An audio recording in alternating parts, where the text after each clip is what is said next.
If you're perhaps in your early 20s or even your 30s, pensions aren't going to be terribly relevant on divorce. If you're in your 50s, however, the pension can be the single largest asset that's available to the family. There are lots of key questions that you're going to want to have the answers to. What's the first time that you can take the benefit of your pension?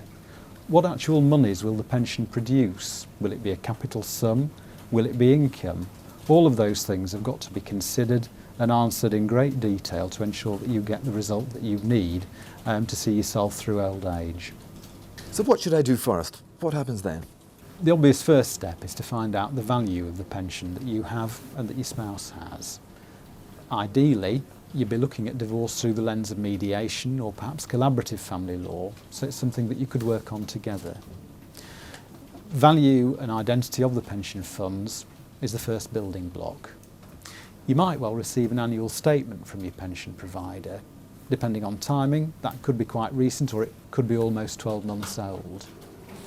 It would be dangerous to rely on that annual statement when you're looking at a divorce, particularly when pension providers are obliged to provide you with up-to-date information that's specifically relevant to a divorce. You're going to want to know what the pension fund is worth, and you're going to want to know what it can do for you. Can you take income from it? Can you take capital from it? When are you going to be able to do those things? At what age can you access your benefits? Pensions come in all sorts of shapes and sizes. You might well have had a number of jobs over your career. You might well have a pension from each of those. You might well have a personal pension. They might all have different scheme rules. You might also be eligible for additional state pension. Your spouse might similarly be eligible. Don't overlook that. It can be worth up to £100,000. So what are the rules which apply to pensions and splitting them up? That's an issue that has some quite important legal implications. You can only get a pension sharing order on divorce. You can also get it on the dissolution of a civil partnership.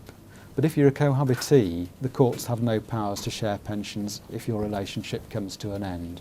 And similarly, if you're going through a judicial separation, the court doesn't have power to make a pension sharing order. And what should I consider next? Experienced family lawyers know their way around pension schemes in the context of divorce, and they will be able to help you in obtaining the information from the providers. Your financial advisor may also be in a very strong position to provide you with current and relevant advice. There will be some situations when you're looking at how to divide the pension where it will be necessary to obtain a report from an actuary. It might well be that you're able to agree with your spouse to instruct that actuary jointly to provide the information. How do the courts actually split up pensions and what rules apply? Another myth to dispel is that it's automatically 50-50. If you're in your 20s and 30s, you might not be looking at pension sharing at all. If you're closer to retirement, then really what you're going to be looking at is an exercise in what your financial needs are going to be once you've stopped working.